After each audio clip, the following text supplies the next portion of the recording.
नारायण नारायणं नमस्कृत्य नरं चैव नरोत्तमं देवीं सरस्वतीं व्यासं ततो जयमुदीरयेत्। वागीशमनसः सर्वार्थानामुपक्रमः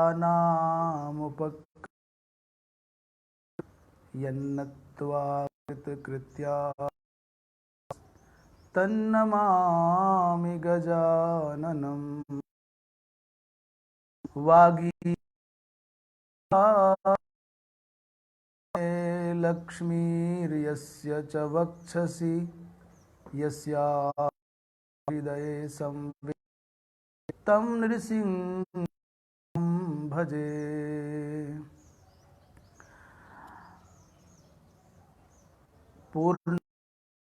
पूर्णमिदं पूर्णमुदच्यते अस्य पूर्णाय अवशिष्यते। आए और आज श्री मद् भगवद गीता के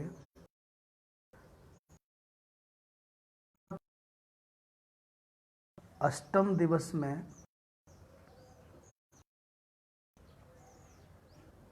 प्रस्तुत करते हुए प्रसंग पर आते हैं। कल भक्त प्रवर पार्थ ने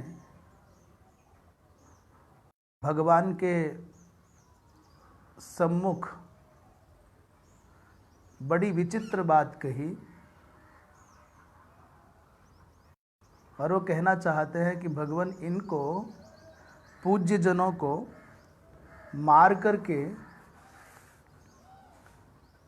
हम ये राज्य, ये सुखोपभोग प्राप्त करना नहीं चाहता। गुरून् अहत्वा, गुरुजनों को मारे बिना। वो कैसे गुरुजन हैं? बोले ही महानुभावान।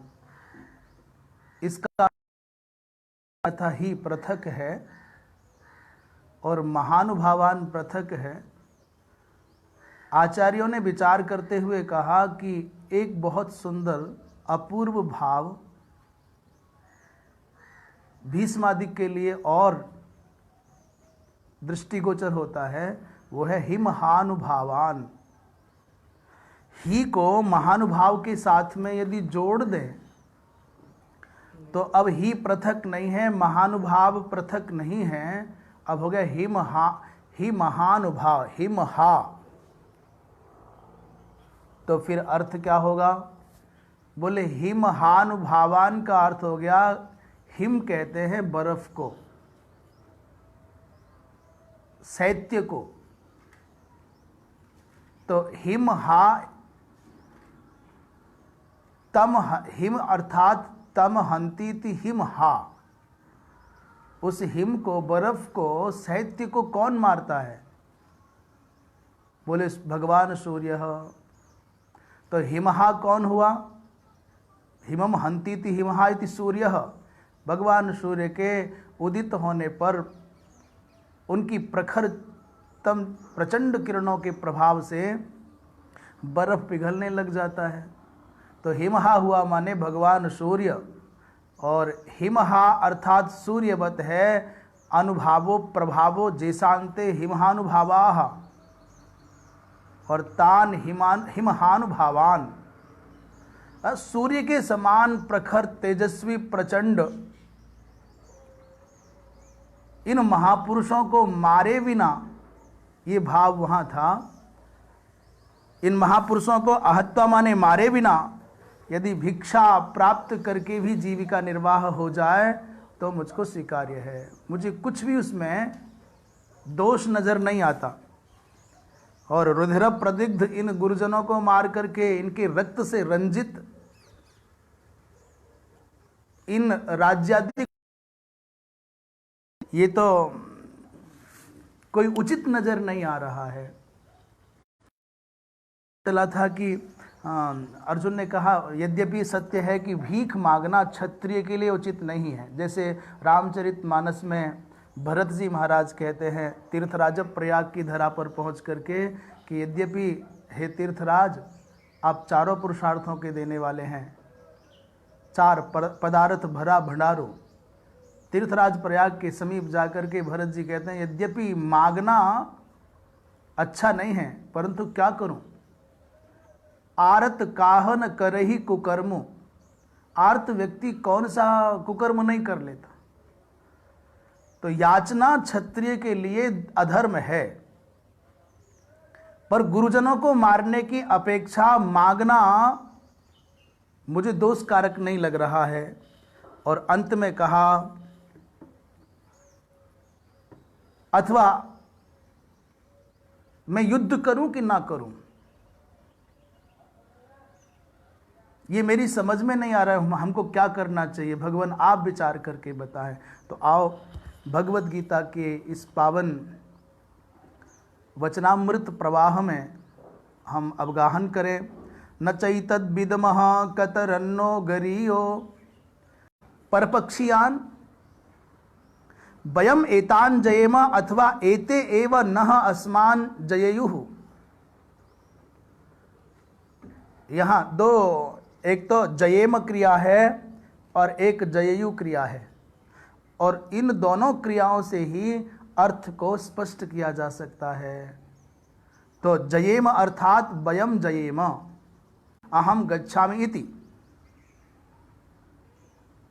और यहाँ पर जयेम जो क्रिया है उत्तम पुरुष की के बहुवचन की है और रूप है विधि लिंग का। जयेत जयेताम जयेयुः जये जयेतम जयेत जयेम जयेयम जयेव जयेम। तो वयम जयेम हम जीतेंगे कि नहीं कौन जाने। अथवा तो वयम जयेम अथवा एते ये कौरवः प्रतिपक्षीयाः अस्माकं जे विरोधे स्थिताः शत्रवः कुर्वस्सन्ति ते अस्मान् जयेयुः। तो जयेत जयेताम जयेयुः ये भी विधिलिंग की ही क्रिया है, प्रथम पुरुष की क्रिया है। परंतु तो एक व्याकरण संबंधी विषय पर बात कर रहे थे कि जब भी उत्तम पुरुष की क्रिया आएगी तो असंदिग्ध एक वचन की है, तो वहाँ कर्ता यदि उपस्थित नहीं भी है तो भी वहाँ अहम का ही अध्याहार करना होगा। और यदि द्विवचन की क्रिया है तो आवाम कर्ता स्वतः होगा ही होगा। और यदि बहुवचन की क्रिया है, उत्तम पुरुष के बहुवचन की क्रिया है, तो नेत्र बंद करके बिना विचार किए आप वयम को कर्ता बनाएंगे, मानेंगे, इसके बिना काम चलेगा ही नहीं। और ठीक वही विधि मध्यम पुरुष के लिए भी निर्धारित है। वहाँ युष्मत् शब्द के कर्ता आएंगे। यदि मध्यम पुरुष के मध्यम पुरुष के एक वचन की क्रिया है तो त्वम कर्ता होगा। मध्यम पुरुष के द्विवचन की क्रिया है तो युवाम कर्ता होगा। और मध्यम पुरुष के बहुवचन की क्रिया है तो यूयम कर्ता होगा। ये निश्चित है, निर्धारित है, इसमें रंच मात्र भी परिवर्तन संभव नहीं है। परंतु प्रथम पुरुष की क्रिया में ऐसा कोई निर्धारण नहीं है। वहाँ भवान भी माने भवत शब्द भी कर्ता हो सकता है, वहाँ त्वम भी कर्ता, वहाँ सह भी कर्ता हो सकता है, तत्शब्द भी कर्ता हो सकता है। वहाँ स्त्री पुरुष कोई भी संसार के अहम और त्वम के सिवा जितने भी कर्तृत्व पदवाच्य शब्द हैं वो सब प्रथम पुरुष की क्रिया के साथ जुड़ जाएंगे। तो इस निश्चित हो गया कि अस्मत् और युष्मत् से भिन्न जितने भी कर्तृ पदवाच्य हैं वो सब प्रथम पुरुष की क्रिया के साथ में जुड़ जाते हैं। तो यहाँ पर जयेम और जयेयुः इन दोनों शब्दों को स्पष्ट करने के लिए ऐसा कहा गया। तो ये कहते कतरन्नो गरेयो कतरन, हम ये नहीं जान पा रहे हैं कि हमको युद्ध में विजय मिलेगी कि हम युद्ध में इन लोगों के द्वारा जीत लिए जाएंगे। हम ये निर्णय नहीं कर पा रहे हैं। और भगवान इसमें जो गरीय है वो भी हमको बोध नहीं। श्रेष्ठ क्या है, ठीक क्या है, ये कतरत शब्द का प्रयोग है। दो में से एक का निर्धारण करना होता है तो कतरत शब्द का प्रयोग होता है, और बहुतों में से एक का निर्धारण होता है तो कतमत शब्द का प्रयोग होता है। और अगली बात कही कि महाराज यानेव हत्वा न जिजीविषामः, जिनको मार करके हम जीने की भी आकांक्षा नहीं करते, अभिलाषा नहीं करते, जीना भी नहीं चाहते, वही धार्तराष्ट्र के पक्ष में प्रमुख जन हमारे सामने युद्ध के मैदान में खड़े हैं। इसलिए गोविंद,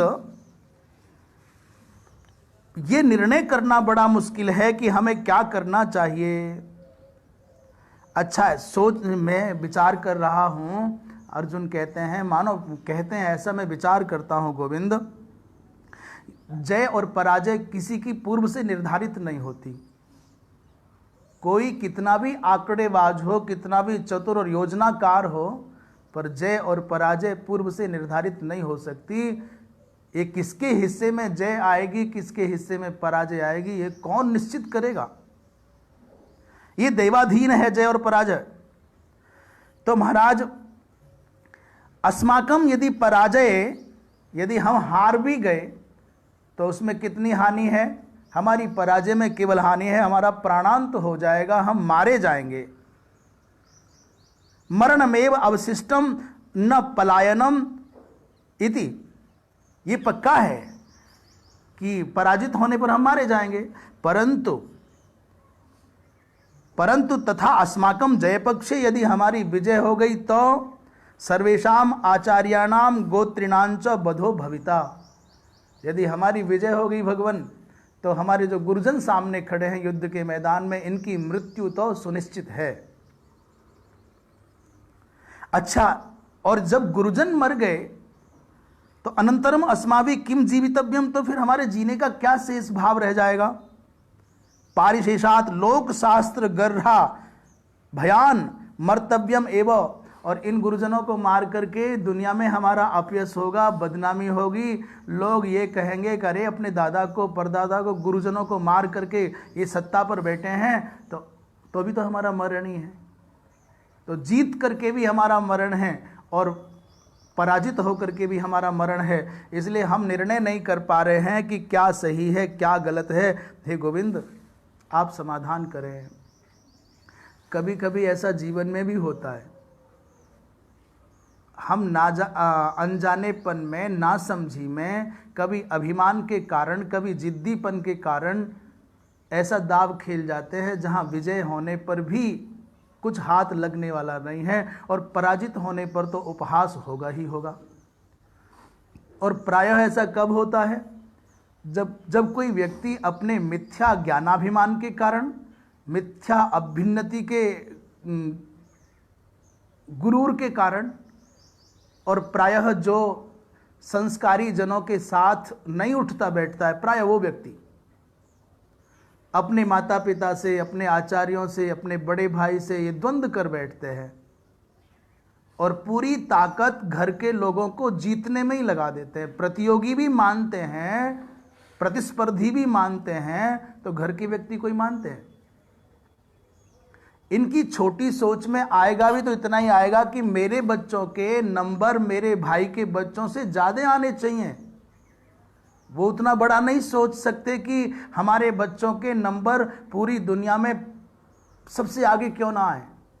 पर नहीं, घर के बाहर ज़्यादा सोच नहीं है और संतोष कर लेंगे, हाँ मेरे भाई के बच्चों से तो अधिक आए हैं ना, बस इतना काफ़ी है।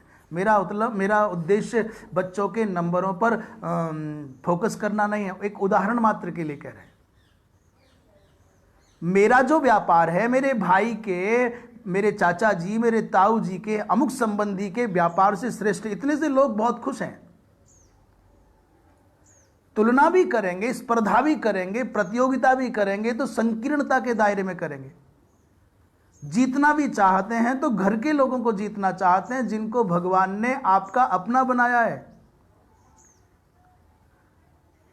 मेरा तो एक निवेदन है, जब कभी जीवन में ऐसी अवस्था आवे कि लड़ूं कि ना लड़ूं, संघर्ष करूं कि ना करूं, तो घर के लोगों से लड़ने की बात मन से निकाल दीजिए। पूरी दुनिया पड़ी है संघर्ष के लिए, प्रतियोगिता के लिए, स्पर्धा के लिए। और जो लोग अपने घर में ही उलझे रहते हैं, छोटे भाई, बड़े भाई, चाचा जी, ताऊ जी और ये माताएं अपनी देवरानी, जिठानी आदि से, आपकी पवित्र ऊर्जा, आपका जो पवित्र समय है वो इन्हीं बातों में, छोटी उलझनों में अटक करके बीत जाएगा। तो तुम बड़े लक्ष्य कब पाओगे? बड़े संघर्षों के लिए आपको अपनी ऊर्जा संभाल करके रखनी होगी, तो कैसे कर पाओगे? इसलिए जो व्यक्ति अपनों के सामने चुप हो जाता है, पराजय स्वीकार कर लेता है, प्रायः उसको संसार में कहीं पराजित होने के अवसर नहीं आते। कई बार हम जीत जाते हैं, दांव पर हार जाते हैं दिल। हमको लगता है कि हम जीत गए, परंतु दूसरों की नज़रों से गिर जाते हैं, क्योंकि हम छल करके जीते होते हैं, हम मर्यादाओं को तोड़ करके जीते होते हैं। कृपया आगे बढ़ना है, आत्म शांति की अभिलाषा के सहित उन्नति के उत्कर्ष के उच्च सोपानों को पाना है, तो अपनों के साथ उलझना छोड़ दीजिए। अपनों के साथ संघर्ष होने पर झुक जाओ और सिर्फ इतना कहना है, पिताजी या माताजी या काका जी या बड़े भैया जी जो भी हैं, जैसा आप कहते हैं वैसा ठीक है। और यहाँ अपनी ऊर्जा को बचा लोगे तो बाहर के संघर्ष में आप शक्तिशाली होकर के खड़े रहोगे, और सारी ऊर्जा यहीं लगाओगे तो बाहर कुछ करने के लायक रह ही नहीं जाओगे। इसलिए अर्जुन ने कहा कि हम ये नहीं समझ पा रहे हैं कि जीत भी गए तो हमको मिलना क्या है। ये तो पक्का है कि इनको मारे बिना विजय नहीं मिलेगी, और इनको मार करके जो विजय मिलेगी तो लोक निंदा होगी, हम लोक में गर्वित होंगे, और यदि पराजित हो गए तो मृत्यु का वर्ण करेंगे। तो गोविंद ऐसा दाव क्यों खेलें कि जिसमें हर तरह से पीड़ा ही पीड़ा हो, कठिनाई कठिनाई हो। और इसके बाद अर्जुन के हृदय में मानो समाधान पाने की लालसा जगी हो, और वो कह रहे हैं, कार्पण्य दोषोपहत स्वभावः पृच्छामि त्वां धर्म सम्मूढ़ चेताः यच्छ्रेयः स्यान् निश्चितं ब्रूहि तन्मे शिष्यस्तेऽहं शाधि मां त्वां प्रपन्नम। ये बहुत प्यारा शब्द है कि साधि मां त्वां प्रपन्नम, माम साधि, अहम त्वाम प्रपन्नम अस्मि। हे गोविंद, मैं माम साधि माने मेरे ऊपर अनुशासन करो। ये लोट लकार के, सास धातु के लोट लकार के मध्यम पुरुष का एक वचन है। हे गोविंद, त्वम माम साधि, तुम मेरे ऊपर अनुशासन करो। और इस सास धातु से ही शिष्य बनता है, इसीलिए कहा कि शिष्यस्तेहम, मैं तुम्हारा शिष्य हूं। और त्वाम प्रपन्नम अपि अस्मि, केवल शिष्य हो पर प्रपन्न ना हो तो भी बात नहीं बनती है। आपने संबंध तो दीक्षा के माध्यम से गठजोड़ा तो कर लिया, नाता तो जुड़ गया, पर आप प्रपन्न नहीं हुए तो गुरु के द्वारा अनुशासित कैसे होंगे? और जब गुरु के अनुशासन में नहीं रहे तो फिर आप जिस उद्देश्य की दृष्टि से दीक्षा के प्यारी से संस्कार को आपने संपन्न किया, उसका फल कैसे मिलेगा? इसलिए दूर रहो या पास, विश्वास के, श्रद्धा और विश्वास के प्रकाश के आलोक में, श्रद्धा और विश्वास के आलोक में आप अपने आचार्य के चरणों में अनुगत रहें, प्रपन्न रहें। ये संबंध बाह्य तारों से जुड़ा हुआ नहीं है। दुनिया में गुरु और शिष्य का संबंध ही अद्भुत संबंध है, जिसकी संकल्पना अलौकिक है। बाकी रक्त के संबंध होंगे, घोषित संबंध होंगे, पर यह संबंध ऐसा नहीं है। ये देह का संबंध नहीं, ये देही का संबंध है, ये विचारों का संबंध है, ये भावना का संबंध है, ये आध्यात्मिकता का संबंध है, ये है सत्ता का संबंध, चेतना का संबंध। आचार्य की चेतना में जब आपकी चेतना एकीकृत हो जाएगी तब आपके चित्त में भी गुरुत्व का उदय हो जाएगा। और जब तक गुरु आपके चित्त में पूर्णतया अवतरित नहीं होंगे, आप गुरु की सत्ता में, चेतना में जब तक आप समाविष्ट नहीं होंगे, तब तक आप अपूर्ण रहेंगे। जब तक बिंदु समुद्र से दूर रहेगा तब तक बिंदु रहेगा, और बिंदु जब सिंधु से मिल जाएगा तो सिंधु हो जाएगा। ये गुरु सत्ता के क्रम से हमको परमात्म सत्ता तक पहुंचना है, वो माध्यम है गुरु। तो ये बहुत ऊंची बात है कि भगवन माम साधी अहम त्वाम प्रपन्नम अस्मि, और अहम ते शिष्य अस्मि, मैं तुम्हारा शिष्य हूं, मुझको उपदेश दीजिए। तो पूछा कि भाई सबके अंदर चेतना है अर्जुन, जैसे तुम दिख रहे हो वैसा मैं दिख रहा हूं, और जैसे तुम बोलते हो वैसा मैं बोलता हूं,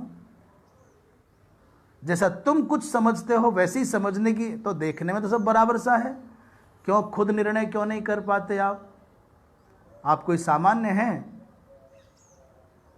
स्वयं निर्णय करो। तो अर्जुन ने कहा कि भगवान मैं निर्णय नहीं कर पा रहा हूं।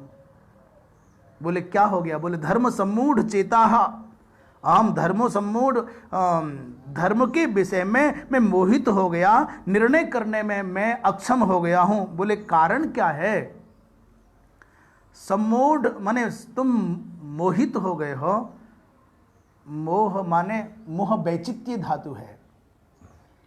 कर्तव्य के प्रति जब अनिर्णय की अवस्था चित्त में आ जाए उसको मोह कहते हैं। तो महाराज मैं नहीं निर्णय कर पा रहा हूं। तो पूछा कारण क्या है? बोले कार्पण्य दोषोपहत स्वभाव, मैं कार्पण्य के दोष से उपहत स्वभाव वाला हो गया हूं। ये कार्पण्य के कारण कृपणता के कार्पण्य माने कृपणता, कृपणता के कारण मेरे स्वभाव में जो समझ की सोच की सामर्थ्य थी वो चली गई, और अतएव मैं धर्म का निर्णय नहीं कर पा रहा हूं। इसलिए पूछता हूं आपको, यत् श्रेयः स्यात्, जिससे मेरा कल्याण हो, तद निश्चितम ब्रूहि, उसको निश्चित करके जिसमें मेरा निश्चित श्रेय है वो बताइए। क्योंकि मैं आपका शिष्य हूं, मैं आपकी शरण में आ गया हूं, आप मेरे ऊपर अनुशासन करें, मुझे उपदेश करें। ये तो इसका सामान्य भाव हो गया। महाराज कार्पण्य दोषोपहत स्वभाव का अर्थ क्या है? कृपण शब्द के विषय में सांसारिक व्यवहार में जो कंजूस है उसको कृपण कहा जाता है,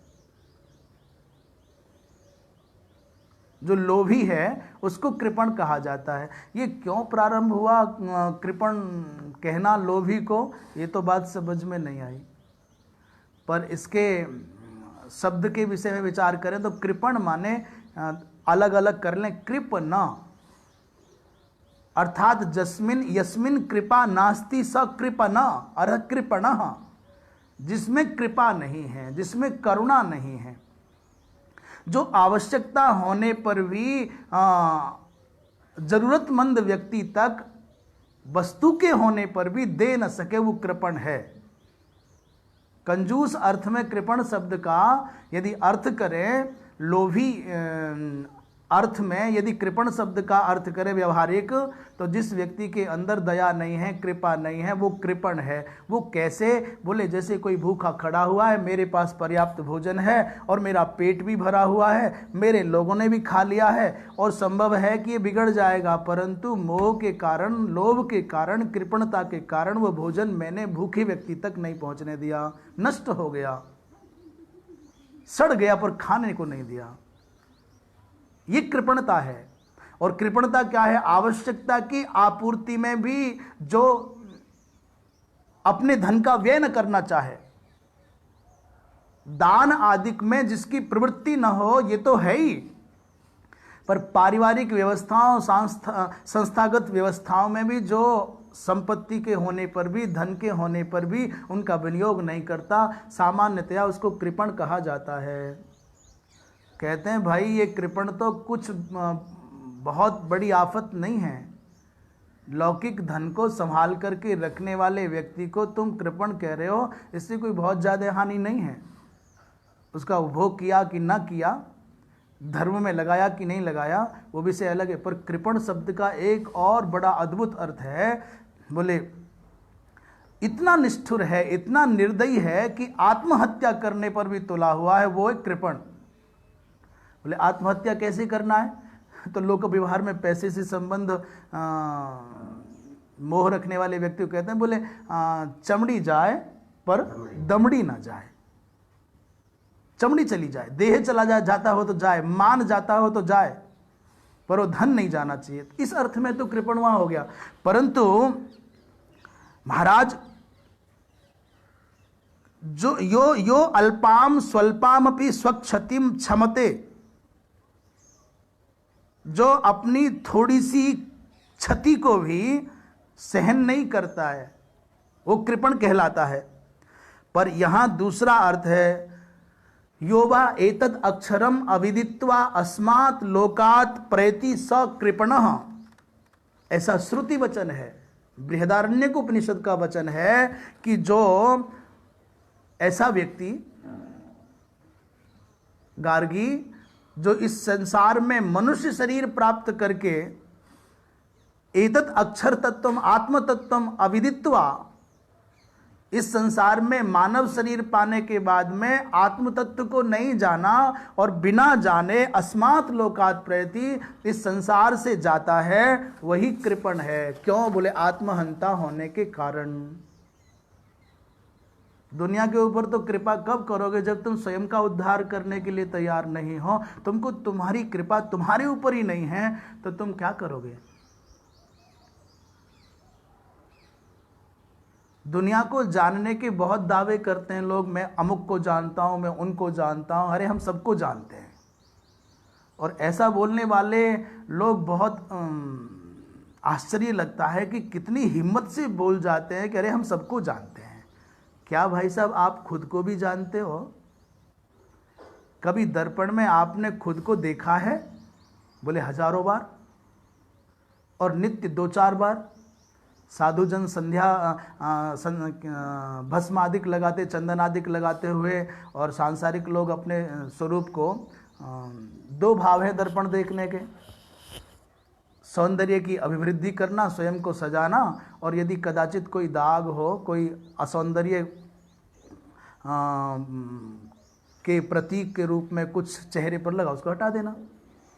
दोषापनोदन है और गुणाधायकता है दर्पणादिक देखने की बुद्धि में। भाई कोई दोष हो चेहरे पर, अच्छे नहीं लग रहे हैं, बाल ठीक नहीं है, ऐसा है वैसा है, तो ठीक कर लो उसको। असुंदरता को हटाना, सुंदरता को लाना, ये दर्पण का उद्देश्य है। पर केवल इतना ही उद्देश्य है क्या दर्पण देखने का? दर्पण शब्द का अर्थ है दर्प न, जिसको देखने के बाद तुमको तुम्हारे होने का दर्प न रहे। तुम खुद बहुत सुंदर हो तो दर्पण में देख करके खुद को ये सोचो कि तुम इतने सुंदर कहाँ हो। यहाँ तो भारतवर्ष नहीं, पूरी दुनिया में तो तुमसे बहुत अधिक सुंदर लोग हैं। दर्पण देख करके दर्प न रह जाए, विद्या जनित अभिमान न रहे, अपनी शक्ति के कारण तुम्हारे अंदर जो गुरूर आया है वो न रहे, तुम्हारे सौंदर्य और तुम्हारी सफलताओं के कारण तुम्हारे चित्त में जो गर्व है वो न रहे। तो ये तो दर्पण देखने का उद्देश्य था। इससे भी अलग हट करके कभी शीशा देखो तो मेरी प्रार्थना मान करके एक बार विशेष रूप से दर्पण देखना।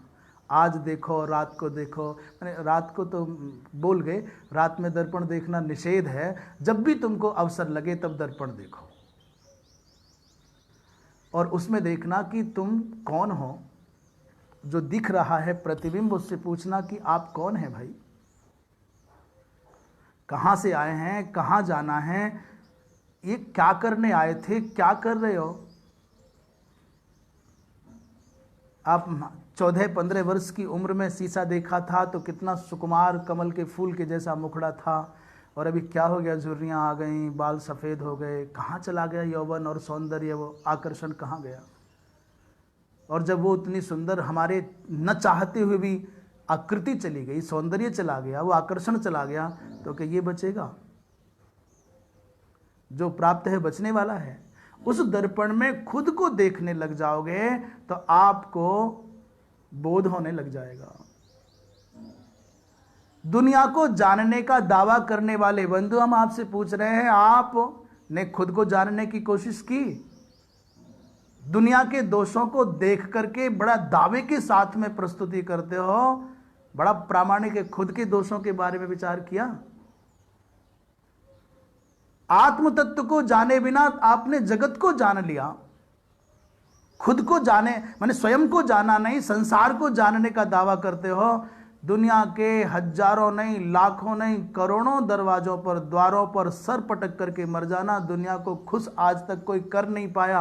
पर आप इस संसार को बनाने वाले सर्वेश्वर परमात्मा के एक दर पर जाकर के उनको मना लोगे तो सारा संसार अपने आप मन जाएगा। दुनिया को मनाने की आवश्यकता नहीं है, दुनिया तो बेचारी ये रंग बदलती है पल पल।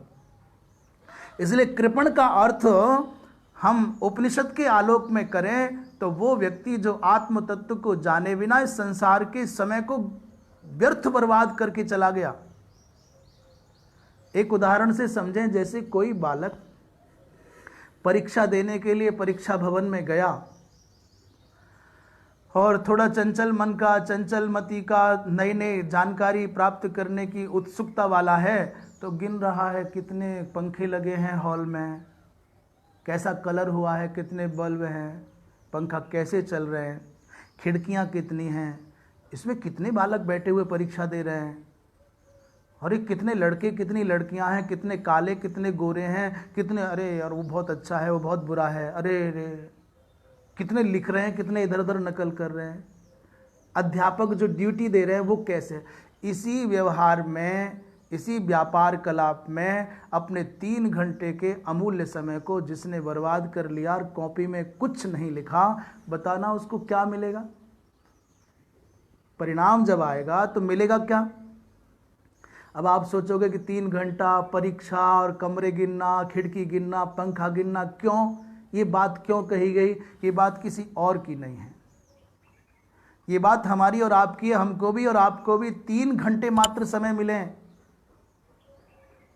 बचपन, जवानी और बुढ़ापा, और उन तीनों घंटों में हम दुनिया की गणना करते रहे, दुनिया के गुण दोष देखते रहे, दुनिया की गिनती में ही लगे रहे, और आपने अपने कर्म की पुस्तिका में उस पर कोई उल्लेख नहीं किया, सत्कर्म का कोई उत्तर टंकित नहीं किया, तो क्या मिलेगा आपको?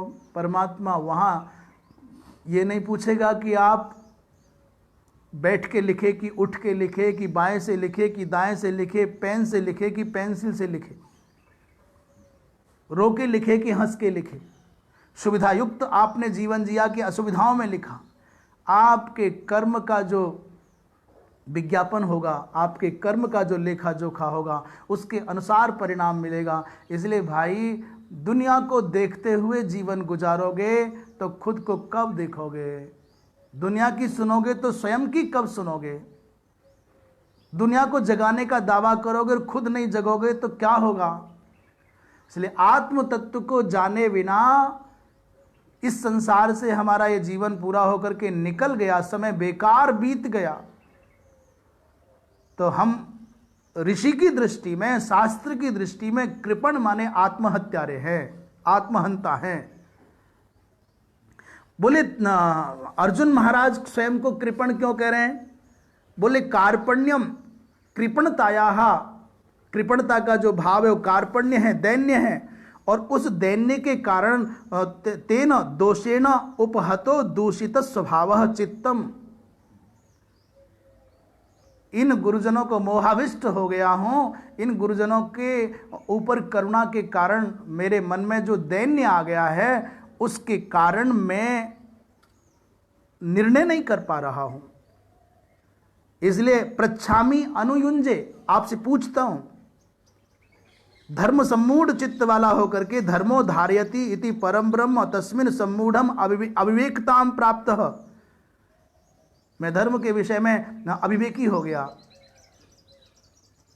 इसलिए भगवान आपका मैं शिष्य भाव से आपकी शरण में आया हूं, और माम अनुसाधी, मेरे ऊपर अनुशासन कीजिए, मुझे उपदेश कीजिए। महाराज जब ये भावना अर्जुन ने भगवान के चरणों में प्रस्तुत की और अपने मन की भाव मुख्य रूप से प्रार्थनाएं और आगे भी कह रहे हैं। इससे पहले एक विषय और बताते हैं जो आचार्य जनों से हमने सुना है, बड़े बड़े दिव्य महापुरुषों के मुख से हमने सुना है कि जब कभी जीवन की किसी दुविधा से ग्रस्त होकर के हम अनिर्णय की अवस्था में जी रहे हों, किंकर्तव्य विमूढ़ हों, क्या करें क्या ना करें ऐसा मन में भाव आ रहा हो और कोई मिलता ना हो, किन से पूछें, लोग बहुत हों पर हमको ये विश्वास ना हो कि यहाँ से समाधान होगा, तो कहीं मत जाना। रात्रि को हाथ पैर धो करके शांत मन से 10 प्राणायाम करके, पूरक, कुंभक, रेचक, इस विधि से, और प्रायः पूरक, कुंभक, रेचक भी 5 सेकंड का पूरक हो और 5 सेकंड का रेचक हो और कम से भी कम 15 से 20 सेकंड का कुंभक हो। मतलब समझ में आ गया? ये सांस भरने को पूरक कहते हैं, पूरा करना। 5 सेकंड का हमारा पूरक हो और 15 से 20 सेकंड का हमारा ये जो पूरक पूर्ण करने के बाद में कुंभक माने रोक लेना हो और 5 सेकंड का हमारा ये रेचक माने छोड़ना। प्रायः ये आधा मिनट में एक प्राणायाम संपन्न हो जाएगा प्रायः, और आधा मिनट के 10 प्राणायाम का मतलब है कि कम से भी कम 5 मिनट तक आपकी ये श्वसन क्रिया चले और 5 मिनट तक निरंतर रेचक, पूरक और कुंभक आप करेंगे तो मेरा विश्वास है पूरे मन से करोगे, निष्ठा से करोगे तो आप समाहित हो जाओगे। क्योंकि प्राणायाम का अर्थ मल विनाश है, चित्त के मल का समन करना है तो प्राणायाम काम आएगा। चित्त की वृत्तियों का निरोध करना है, चित्त की चंचलता को शांत करना है, चित्त को शांत करना है तो योगश्चित्त वृत्ति निरोधः, और प्राणायाम का अर्थ है मलध्वंस, मल विनाश। तो आप 10 प्राणायाम कर लें हाथ पैर धो करके उचित आसन पर, जहां आपको अनुकूलता पड़े। आप अतिवृद्ध हैं तो बिस्तर पर ही कर लें, और यदि संभव है आप स्वस्थ हैं तो उचित आसन पर करें। पैर आदि में दर्द है तो कुर्सी पर ही कर लें, और यदि वो भी संभव ना हो तो बिस्तर पर ही कर लें। माने अक्षम व्यक्ति के लिए कह रहे हैं, जो स्वयं को बालक नहीं मानता, वृद्ध नहीं मानता, रोगी नहीं मानता, उसको तो उचित आसन पर बैठ करके पूर्णतया विधि का पालन करना चाहिए। जो बालक, वृद्ध और रोगी है उसके लिए कोई बंधन नहीं है, नियम नहीं है, वो चाहे जैसे कर ले। अच्छा, प्राणायाम करके इस श्लोक का पारायण करे 10 बार। महाराज, कार्पण्य दोषोपहत स्वभाव, कार्पण्य दोषोपहत स्वभाव, पृच्छामि त्वां धर्म सम्मूढ़ चेताः, यच्छ्रेयः स्यात् निश्चितं ब्रूहि तन्मे, शिष्यस्तेऽहं साधि मां त्वां प्रपन्नम्। कार्पण्य दोषोपहत स्वभाव, कार्पण्य दोषोपहत स्वभाव, पृच्छामि त्वां धर्म सम्मूढ़ चेताः। इस प्रकार से आर्त भाव से, दीन भाव से, समाधान की अभिलाषा में, जैसे कोई अत्यंत बुभुक्षु भूखा व्यक्ति भोजन की अभिलाषा में भोजन वाले व्यक्ति की ओर निहारता है, उसकी याचना में, प्रार्थना में वेदना होती है, ठीक वैसे ही समाधान पाने की अभिलाषा में आपके हृदय में वेदना हो। प्रार्थनाओं में आपके जब भाव का प्रभाव होगा तो उसमें माधुर्य बढ़ जाएगा, उसकी गहराई, गंभीरता बढ़ जाएगी। इसलिए औपचारिकता के लिए श्लोक नहीं, आप राग से गाओ, अनुराग से गाओ, और जोर से नहीं गा सकते, सबकी शांति भंग न हो तो मन ही मन में कार्पण्य दोषो पहत स्वभाव, इतना भी नहीं बोल सकते, तो अंदर ही अंदर इस भाव को दोहराओ, भगवान मैं निर्णय नहीं कर पा रहा हूं। तो हमने गुरुजनों के मुख से सुना है कि रात्रि में थोड़ा समय लग सकता है, आपकी प्रार्थनाओं की प्रगाढ़ता के कारण, यदि प्रार्थना प्रबल है, चित्त निर्मल है, तो सद्य समाधान मिलेगा, और यदि कदाचित विलंब हो तो अविश्वास मत करना। हर काठ में अग्नि है, पर किसी के मंथन करने पर बहुत शीघ्र अग्नि आ जाती है, और किसी के मंथन बहुत देर तक करने पर भी अग्नि नहीं आती। तो इसका मतलब अग्नि नहीं, ऐसा मत सोचना। इसलिए यदि कदाचित 1-2-4 दिन भी लगे तो शंका मत करना, समाधान अवश्य आएगा, अवश्य आएगा, अवश्य आएगा।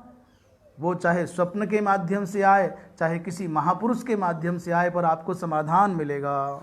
जब जब संकट हो तब तब इस मंत्र को, इस श्लोक को मंत्र की भावना से, भगवान की वाणी मान करके और विश्वास करके इसका पारायण करेंगे तो समाधान होगा। इसके बाद अर्जुन ने कहा कि भगवान नहीं प्रपश्यामि ममापनुद्यात् यच्छोकमुच्छोषणमिन्द्रियाणाम् अवाप्य भूमा बसपत्नमृद्धं राज्यं सुराणामपि चाधिपत्यम्। ये अर्जुन ऐसा कहते हैं कि भगवान भूमौ असपत्न मृद्धम राज्यम अवाप्य और सुराणाम आधिपत्यम अपि च अवाप्य। दो बात, इस धरती पर, इस भूमि पर असपत्न मृद्धम राज्यम अवाप्य, इस पहला अर्थ है इस धरती, समग्र धरती का साम्राज्य मुझे मिल जाए, उसे पा लूं, पाकर के, अवाप्य माने संप्राप्य। और दूसरी बात कह रहे हैं, चलो धरती की बात नहीं, देवलोक तक का सुरानाम आधिपत्यम अपि, देवराज इंद्र का पद भी मुझे मिल जाए तो भी इसको पाकर के भी मुझे ऐसा कोई समाधान नहीं मिल रहा है जो दग्ध होती हुई मेरी इन इंद्रियों को, जो मेरी इन इंद्रियों को शोक की अग्नि में जो सुखाए दे रहा है, उसका अपनोदन कर सके, उसका समाधान कर सके। तो राज्य मिल जाने में दो बात कही, एक तो राज्य मिल गया माने छोटा राज्य मिल गया, नहीं, समृद्ध राज्य, रिद्धम माने समृद्धम, रिद्धि शब्द संपत्ति का वाचक है, अत्यंत रिद्ध माने समृद्ध, जिसके पास में धन वैभव सैन्य आदि की कोई, कोष आदि की कोई न्यूनता ना हो, ऐसा समृद्ध राज्य पाकर। अथवा दूसरी बात है, राज्य तो समृद्ध हो पर शत्रुओं से घिरा हुआ हो, विरोधियों से भरा हुआ हो, तो कोई चैन मिलेगा? समृद्ध हो परंतु शत्रुओं से घिरा हो तो क्या लाभ है? अथवा शत्रु न हो परंतु समृद्ध न हो तो क्या लाभ है? राज्य कैसा चाहिए? जो धन धान्य से, सैन्य कोषाधिक से परिपूर्ण हो और हमारे शत्रु भी न हो, निष्कंटक हो। तो असपत्न मृद्धम माने जत्र सपत्ना नाम अविद्यमानता स्यात्। असपत्न का अर्थ है कि महाराज असपत्नम माने निष्कंटकम, रिद्धम माने समृद्धम। और आप यदि शत्रुओं से घिरे हुए हैं या समृद्धि से रहित हैं तो ऐसे राज्य के राजा बन करके क्या करेंगे? इसलिए दोनों विशेषण लगाए। तो महाराज ऐसा तो राज्य मिल जाए भले ही और देवताओं का आधिपत्य मिल जाए भले ही, परंतु नहीं प्रपश्यामि, मैं ऐसा कोई समाधान नहीं देख पा रहा हूं, मैं ऐसा कोई उपाय नहीं देख पा रहा हूं जो मम माने मेरे, इस इंद्रियों के शोषण करने वाले शोक को का अपनोदन कर सके। मेरी इंद्रियों को जो शोकाग्नि जला रही है उसका अपनोदन करना किसी और उपाय से संभव नहीं है। ना तो राज्य मिलने से वो संभव है, मेरे चित्त को शांति नहीं मिलेगी। महाराज इसलिए मैं आपकी शरण में आया हूँ, ऐसा अर्जुन ने कहा। और ऐसा कह करके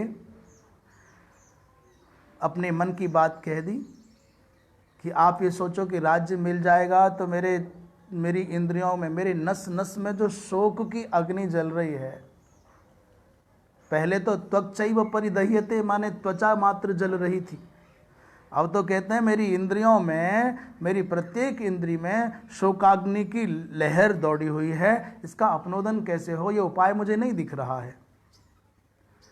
चाहे देवलोक का साम्राज्य मिल जाए, चाहे सारी धरती का निष्कंटक और समृद्ध राज्य मिल जाए, तो भी ऐसा कह करके ऐसा अपनी बात कही तो धृतराष्ट्र के मन में मानो उत्सुकता जगी हो कि फिर क्या हुआ, फिर क्या हुआ। क्योंकि इन सब बातों को सुनकर के धृतराष्ट्र बड़े मगन हो रहे हैं। वाह! क्योंकि यदि अर्जुन चुप बैठ गया तो फिर कौन है पांडव पक्ष में जो मेरे पुत्रों को पराजित कर सके या युद्ध के लिए खड़े भी हो सके। जितना जितना अर्जुन, कभी कभी ऐसा होता है कि कोई आपके कारण हर्षित हो रहा होता है, आपका विरोधी भी, आपका शत्रु भी। आपकी वजह से आपके शत्रु खुश कब होते हैं? जानते कब होते हैं? जब आपका पतन होता है। जब आपका पतन होता है, नैतिक पतन होता है, चारित्रिक पतन होता है, सामाजिक मान भंग होता है, ये संभावना भी जग जाए ना। चारित्रिक पतन नहीं हुआ पर संभावना भी जग जाए, तो जो प्रसन्न हो रहा है आपके चारित्रिक पतन की संभावना से भी, वो आपका गहरा शत्रु है, चाहे सगा भाई क्यों ना हो। और हम अपने चित्त को परख लें, अब दूसरों के ऊपर मीटर क्यों लगाएं? ये थर्मामीटर खुद पर लगाएं।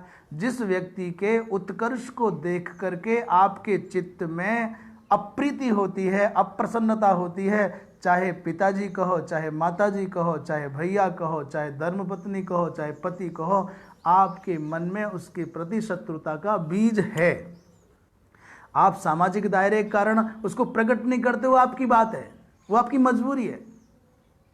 पर सुप्त संस्कार में आपके अंदर उस व्यक्ति के प्रति ईर्ष्या है, शत्रुता का भाव है। और अनजाने व्यक्ति की भी अभ्युन्नति को देख करके आपका चित्त प्रसन्न हो जाता है। आप जानते भी नहीं हो और जानने की आवश्यकता भी नहीं है, और आप जताना भी नहीं चाहते और जताओ भी मत, तो भी समझना कि आपके अंदर मित्र भाव है, बैर भाव नहीं। इसलिए महात्मा को विश्वामित्र होना चाहिए। साधु का मतलब है जो सबके प्रति शुद्ध भाव रखे, सबके प्रति उदार भाव रखे, मित्रता का भाव रखे, शत्रुता का नहीं। हम अपनी परख करें, यदि किसी के पतन को, किसी की पराजय को, किसी के पराभव को देख करके हम कहते हैं बहुत अच्छा हुआ, बहुत बनता था, हो लग गई बुद्धि ठिकाने, तो समझ लेना हम में वो दम नहीं है कि सामना कर सकें। पर अंदर सुप्त जो शत्रुता का, ईर्ष्या का, द्वेष का भाव है, उसको हमने अपनी इस पद्धति से पुष्ट कर लिया, प्रसन्न हो गए। और जो दूसरों की पराजय से प्रसन्न होने वाले लोग हैं, समझ लेना धरती पर वो सबसे बड़े भार हैं, वो कुछ नहीं कर सकते। अरे खुश होना है तो अपनी उन्नति से खुश होना चाहिए, और हम खुश हो सकें, हमारे लोग खुश हो सकें, इसलिए उन्नति करनी चाहिए। पर सिर्फ इसलिए प्रसन्न है कि वो सामने वाला गिर गया, मर गया, हार गया, फेल हो गया, ये लोग बहुत खतरनाक होते हैं। और हमारे और आपके बीच में ऐसी वृत्ति है, हमारे और आपके मन में ऐसी वृत्ति है, तो अविलंब इस बीमारी से मुक्ति पा लीजिए। दूसरों की पराजय पर, दूसरों के पराभव पर, दूसरों की असफलता पर प्रसन्न होने की वृत्ति बहुत घातक है, बहुत ज़्यादा घातक है। ये धृतराष्ट्र वैसे ही हैं। अर्जुन जितना जितना अपने तर्क देकर के युद्ध से विरत होने की बात भगवान से कहते हैं, उतना उतना आसन पर, सिंहासन पर बैठे बैठे पहलू बदलते हुए धृतराष्ट्र के हृदय का आनंद उसके मुख से उत्सुकता के रूप में निकलने लग जाता है। कभी ऐसा ना हो हमारे कदाचार से हमारे शत्रुओं को प्रसन्न होने का अवसर मिले। ऐसा कभी हमारे जीवन में ना हो। कभी ऐसा जीवन में अवसर ना आए कि जो हमसे प्रेम करते हैं, जो हमारा आदर करते हैं, जो हमारे अपने हैं, हमारे किसी कदाचार के कारण उनके चित्त में क्षोभ हो, उनको नीचा देखना पड़े। ऐसा भगवान से प्रार्थना करनी चाहिए। तो जब वो आनंद के साथ में उत्सुकता पूर्वक पूछ रहे हैं अब क्या हुआ, फिर क्या हुआ, छोड़ा कि नहीं, हटा कि नहीं, तब संजय उवाच, संजय कहते हैं, एव मुक्त्वा ऋषिकेशं गुडाकेशः परन्तप नयोत्स्य इति गोविंदम उक्त्वा तूष्णीं बभूवः।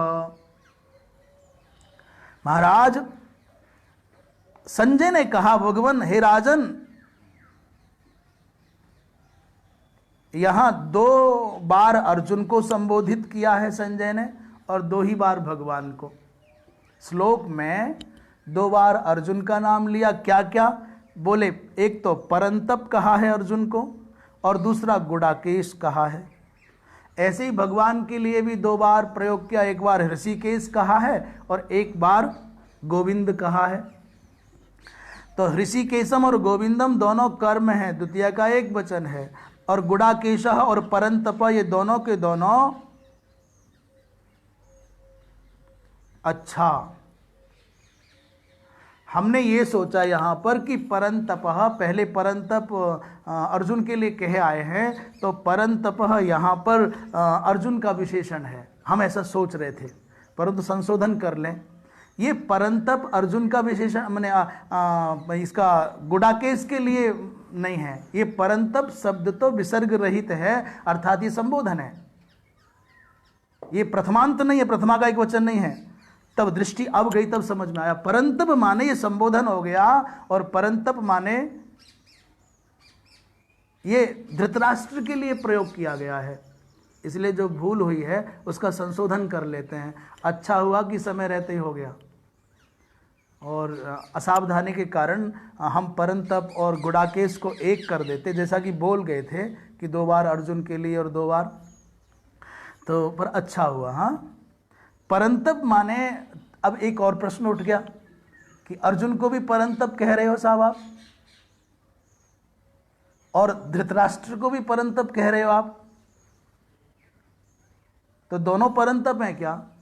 बोले बात तो सच है कि अर्जुन भी शत्रुओं को तपाते हैं, पर धृतराष्ट्र भी कम योद्धा नहीं है, बहुत ताकतवर है, पर कभी युद्ध के मैदान में गए नहीं तो शत्रुओं को तपाते कैसे हैं? बोले राजा स्वयं लड़े ना लड़े, अपने सैन्य बल के द्वारा शत्रुओं को तपाता है कि नहीं, तो वो सेना की जीत भी राजा की जीत मानी जाती है। इस पद्धति से वो भी परंतप है। पर दूसरी बात यह है कि धृतराष्ट्र को परंतप कहने वाले संजय हैं और अर्जुन को परंतप कहने वाले भगवान कृष्ण हैं। तो दोनों ने जिन्होंने परंतप विशेषण लगाया है, उपाधि दी है, वो वक्ता के स्तर से देखिए दोनों के अर्थ में कहाँ भिन्नता है। और यदि हम कहें कि अर्जुन को परंतप कहने वाले भगवान है, वो सच है, ठीक है, तो संजय ने जो धृतराष्ट्र को परंतप कहा है वो भी सच है। परंतप शब्द का अर्थ है शत्रुओं को तपाने वाला, परंतु ये अर्जुन के अर्थ पक्ष में है, और यहाँ पर सामान्य अर्थ करें कि सैन्य बल के द्वारा शत्रुओं को तपाते हैं, इस अर्थ में धृतराष्ट्र को ठीक है। पर यदि धृतराष्ट्र में ही परंतप शब्द को समाहित करें, यदि इसका अनुयोजन करें, समायोजन करें, तो यहाँ घट जाएगा। वो क्या बोले, परम उत्कृष्टम गुरुवादिकम भीष्मादिकम तापयति स्वकीयेन धर्म विरोधिना निर्णयेन। धर्म विरोधी अनैतिक निर्णयों के द्वारा जो अपने से उत्कृष्ट विदुर, द्रोण और भीष्म आदि हैं, जो उनको तपा देता है, वो परंतप है। अब समझ में आ गया। पर शब्द का अर्थ या केवल शत्रु न लगाएं, पर शब्द से उत्कृष्ट अर्थ ले लें, तो जो इनके गुरुजन हैं, पूज्य जन हैं, उत्कृष्ट जन हैं, अपनी कार्य पद्धति से, अपने पक्षपात की प्रवृत्ति से जो गुरुजनों को ताप दे, वो परंतप है। दूसरा अर्थ, जस्य मोहाविष्टेन आचारेण, जिसके मोहाभिभूत होकर किए गए आचार के द्वारा, विचार के द्वारा, व्यवहार के द्वारा, परम माने आत्मतत्व, जो आत्मतत्व जिसका तपता हो वो परंतप है। यदि धृतराष्ट्र के ही अर्थ में लगाएंगे तो इस रूप में परंतप शब्द का अर्थ करना पड़ेगा। और यदि सैन्य बल के द्वारा शत्रुओं को तपाना है तो भी कोई हानि नहीं है। तो अर्जुन के लिए भी परंतप और धृतराष्ट्र के लिए भी परंतप किस रूप में है इसका विवेचन किया। तो हे परंतप, हे शत्रुतापन धृतराष्ट्र, ऐसा संजय कह रहे हैं। ऋषिकेशम अर्जुनम एवं उक्त्वा, ऋषिकेश भगवान कृष्ण को एवं माने ऐसे, उक्त्वा माने कह करके, गुडाकेश, गुडाकेश माने निद्रा विजयी अर्जुन, न योत्स्य, मैं लड़ूंगा नहीं, न योत्स्ये, मैं लड़ूंगा नहीं, इति उक्त्वा माने कह करके, तूष्णीम बभूव, भगवान कृष्ण को, गोविंद को ऐसा कह करके अर्जुन चुप हो गए, मौन हो गए। गोविंद शब्द का अर्थ है गोभी, वेद वाक्य ही, गो माने वेदवाणी, उसके द्वारा बिदली लाभे धातु से जो वेद वाक्यों के अनुसार साधना करने वाले हैं, जीवन यापन करने वाले हैं, उनके द्वारा प्राप्त किए जाते हैं, वो गोविंद हैं। दूसरा अर्थ कर लीजिए, गोभी माने धेनु भी, गौ सेवा के द्वारा, गौ साधना के द्वारा और वेद लक्षणा गौ माता के द्वारा संप्राप्त संसाधनों से जो जीविका का निर्वाह करते हैं। गोभिरूपकल्पित द्रव्य ही, वेद लक्षणा गौ माता के द्वारा जिनका ऋषित्व और कृषित्व पुष्ट है, जिनका चिंतन मनन और जीवन परिपुष्ट है, उनके द्वारा जो प्राप्त किए जाते हैं उन भगवान का नाम है गोविंद। तो गोविंद माने, गोविंद से, भगवान से ऐसा कहा और चुप हो गए। तूष्णीम बभूवः, एकदम सन्नाटा छा गया। अच्छा, जो व्यक्ति पीड़ित सा होता है, जो शिकायत से भरा होता है, जो अनिर्णय की अवस्था में जीता है, वो जब तक बोलता है तब तक बहुत बोलता है, और जब चुप होना चाहता है तो गाल और फुला लेता है। उदासीनता के कारण ऐसे हो गए हैं, निराव हो गए हैं अर्जुन, चुप हो गए। अर्जुन को इस मुद्रा में देख करके भगवान कृष्ण को बहुत हंसी सूझ रही है, इसलिए प्रहसन्निव भगवान के लिए विशेषण दिया है। जब अर्जुन ऐसे चुप होके बैठे हैं तो भगवान उनकी मुद्रा को देख करके और आश्चर्यचकित हो रहे हैं, अर्जुन कैसे थे और कैसे हो गए, क्या कर रहे हैं। तो भगवान अब कल उत्तर देंगे, आज तो लगभग समय हो गया, प्रसंग आगे बढ़ जाएगा, क्योंकि यहीं से मूलतः भगवान भाष्यकार की मंगलमयी वाणी का प्रवाह प्रारंभ होगा। यहीं से भगवान कहते हैं, अत्र च दृष्ट्वा तो पांडवानीकम, यहाँ से लेकर के न योत्स्य इति गोविंद मुक्त्वा तूष्णीम बभूवः, यहाँ तक। एतदंत, प्राणियों के अंदर जो शोक मोह का संसार बीज है, दुखात्मक संसार का, शोक मोहात्मक संसार, शोक मोह का मतलब जो दुख रूपात्मक संसार का प्रतिफल है, इस दुखात्मक संसार का बीज क्या है? बीजभूत दोष है अविवेक। अविवेक के कारण ही शोक और मोह की उत्पत्ति होती है, और शोक मोह के कारण ही संसार में और अधिक जकड़ता जाता है व्यक्ति। और अविवेक का उद्भव होता है, अविवेक के कारण कौन उत्पन्न होता है? बोले अविवेकस्य उद्भवे, अविवेक के आने पर व्यक्ति के चित्त में क्या आता है? अविवेक का कारण है, अविवेक जो उदित होता है व्यक्ति के चित्त में, अविवेक के कारण तो शोक और मोह आते हैं, पर अविवेक किसके कारण आता है? बोले अहमता और ममता के कारण। जो मेरा नहीं है उसको मेरा मान लिया, जो मैं नहीं हूं उसको मैं मान लिया, इस देह में अहम बुद्धि कर ली और देह के संबंधियों में मम बुद्धि कर ली, यही तो अविवेक है। अच्छा, तो इसका कारण अविवेक का कौन है? बोले अहम और मम, और इस अहम और मम का कारण कौन है? बोले अविद्या। इस अवस्था को एतदंत प्राणिनाम शोक मोहादि संसार बीज भूत दोषोद्भव और तत्कारण प्रदर्शनार्थत्वेन एषः भाष्य ग्रंथ व्याख्येय। गीता जी के इस भाष्य में ऐसा कह रहे हैं, इस रूप में, इस प्रकार से कि शोक क्या है? बोले मानस संताप। और मोह क्या है? बोले विवेका भाव। तो यहीं से भाष्य प्रारंभ होगा और इसी प्रकरण के साथ कल फिर उपस्थित होंगे भगवत कृपा से कि तमवाच ऋषिकेश प्रहसन्निव भारत सेनयोरुभयोर मध्य विषीदन्तमिदं वचः। तो भगवान की वाणी का कल दर्शन करते हैं। आज यही वाणी को विराम, हम और आप सब पवित्र भावना के साथ में विराम की ओर चलें और हमसे जितना भी जो भी संभव बन पड़ता है, शास्त्रोचित कहते हैं, व्यवहारोचित कहते हैं, सबके मंगल की भावना से कहते हैं। फिर भी किसी का समाधान कम होता हो तो संकेत करें, तो उनकी बातों पर भी विचार किया जा सकता है। कोई दावा नहीं है और कोई वादा भी नहीं है, पर संभव होगा तो किया जाएगा। सर्वे भवन्तु सुखिनः, सर्वे सन्तु निरामयाः, सर्वे भद्राणि पश्यन्तु मा कश्चित् दुःखभाग् भवेत्। पूर्णमदः पूर्णमिदं पूर्णात् पूर्णमुदच्यते पूर्णस्य पूर्णमादाय पूर्णमेवावशिष्यते। नारायण नारायण नारायण।